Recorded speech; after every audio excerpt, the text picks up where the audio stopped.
Olá, você está no canal Várias História. Eu sou Maria Tereza Santana, aluna de graduação em História da UFMG e membro da equipe Várias História. Hoje recebemos a professora Adriane Vidal, anfitriã do professor Cláudio Maís, na Cátedra Santander de Estudos Ibero-Latino-Americanos do Instituto de Estudos Avançados Transdisciplinares da UFMG. Ela é professora adjunta de História das Américas da Universidade Federal de Minas Gerais e organizou o dossiê Representações, Identidades e Literatura Latino-Americana, publicado na revista Várias História, número 62, de maio de 2017, com acesso gratuito online. Bom dia, professora Adriane, é um prazer recebê-la. Maria Tereza, o prazer é meu. Aliás, meu prazer é duplo, né? De conceder a entrevista para você e de ter organizado o dossiê para Várias Histórias. Então, Adriane, na apresentação do dossiê, você afirma que a história e a literatura, embora sejam campos narrativos distintos, partilham fronteiras. Como você avalia essa questão no que se refere à literatura da América Latina e ao papel dessa literatura para a construção da identidade latino-americana? Enfim, qual a fronteira entre a história e a literatura na América Latina? Bom, esse debate sobre as diferenças entre os dois tipos de narrativa, que geralmente envolve a fronteira, né, é muito antigo. Né? Ou seja, desde Aristóteles essa fronteira já está minimamente estabelecida. Né? Alguns pensam, na verdade, essa fronteira muito mais nas suas diferenças do que nas suas semelhanças, e outros muito mais nas suas semelhanças do que nas suas diferenças. Então eu fico desse lado de pensar a história e a literatura, as relações entre a história e a literatura muito mais pelas suas semelhanças do que pelas suas diferenças. Né? Então, nesse sentido, as fronteiras são muito fluidas. Né? Então não é uma fronteira estática, não é um dado que você não pode ultrapassar. Não é? Elas são muito fluidas e há trocas muito importantes entre as duas narrativas. Né? Então, tanto a história é uma narrativa importante para a literatura, né? Os romances históricos, mas não só, como a literatura é também importante para a história, no sentido do diálogo, e mais do que isso, né? Para nós que somos historiadores, a literatura pode servir como uma fonte muito importante, muito rica e muito importante. E como cada artigo do dossiê amplia os debates sobre a temática dos diálogos entre história e literatura? Bom, ainda pensando um pouquinho sobre a fronteira, mas trazendo para a América Latina, aqui é muito forte esse diálogo, né? Porque em grande medida o ensaio, principalmente o ensaísmo, pensando essa relação do ensaísmo com a ficção, com a literatura, ele cumpriu um papel muito importante, inclusive para divulgar o próprio conhecimento histórico, para debater questões muito vinculadas à história, no momento, inclusive, em que a disciplina, a história, não estava muito consolidada. Né? Então o ensaio fez esse papel importante no século XIX, no século XX, ainda continua fazendo, né? Mas em constante diálogo com a história. Então, essa fronteira é muito fluida em alguns momentos aqui na América Latina.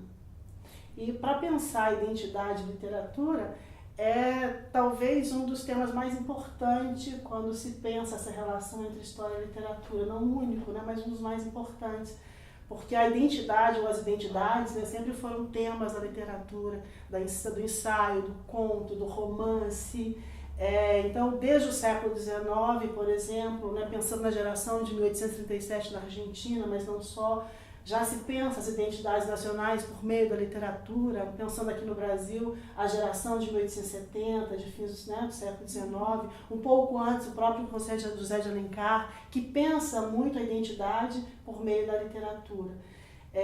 E no século XX, principalmente, o que é interessante de notar é que no século XX não se pensa só numa identidade por meio da literatura, mas se pensa também numa literatura que tem uma identidade, né? E essa identidade é latino-americana. Então, desde as vanguardas, desde os anos 20, pensando no boom da literatura nos anos 60, há essa insistência mesmo de pensar na existência de uma literatura que é latino-americana. E se essa literatura é latino-americana, claro que a identidade ou as identidades são temas importantíssimos. Né? No século XIX, uma literatura que pensava mesmo a partir de uma identidade nacional ou das identidades nacionais, né? No século XIX, no século XX também, né? Mas aí nós temos um caminho um pouco diferente do século XIX, que é pensar um pouco as identidades pela perspectiva étnica, né?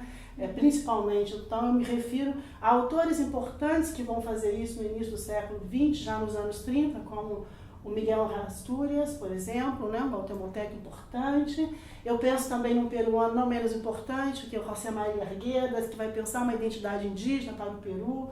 O próprio Manuel Scorza no Peru, um tempo depois, é claro que um outro momento do indigenismo na literatura peruana, mas também importante para pensar uma identidade indígena, para pensar as identidades étnicas, né? E é claro que ao século XXI, de alguma forma também, a literatura do século XXI está trazendo outras identidades, né? As identidades étnicas, como aponta o Cláudio Maes no seu artigo, as identidades sexuais, ecológicas. Então há uma implosão nesse sentido e a literatura não ficou de fora desse debate. Sim. E então, voltando, né? Como você avalia que os artigos desse dossiê ampliam todo esse debate, pensando nessas fronteiras? São 3 artigos importantes desse dossiê, artigos muito bons, né, muito substantivos, aqui eu tenho certeza que contribuirão muito para o debate sobre a identidade e literatura na América Latina.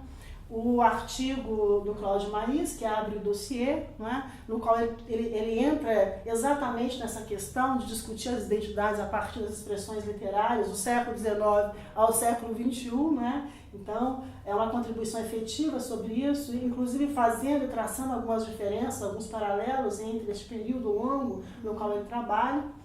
Temos também o artigo da Ana Cecília Olmos, ela trabalha especificamente com ensaio, com ensaísmo, e discute também a identidade do próprio ensaio, ou seja, ela trabalha com 2 autores, 2 intelectuais importantes, um argentino, que é o Héctor Libertella, e um mexicano, que é o Jorge Volpi. Então ela está trabalhando a própria essência, a própria identidade do ensaio, isso que é muito interessante, e relacionando isso também com as identidades na América Latina a partir desses 2 escritores.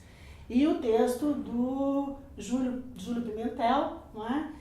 No qual ele articula os contos de um escritor uruguaio, Juan Carlos Onetti, não é? Com o seu passado, com o exílio, e a partir disso, como que o Onetti vai construindo também a sua própria identidade, e é claro, a identidade latino-americana, por meio das lembranças, da memória do seu passado, do seu exílio, a partir dos anos 70. Então é isso, Adriana. Muito obrigada. Eu que a agradeço. História agradece a presença, a entrevista. E é isso. Acessem nosso dossiê, que está disponível em variahistoria.org, e continuem acompanhando o nosso canal.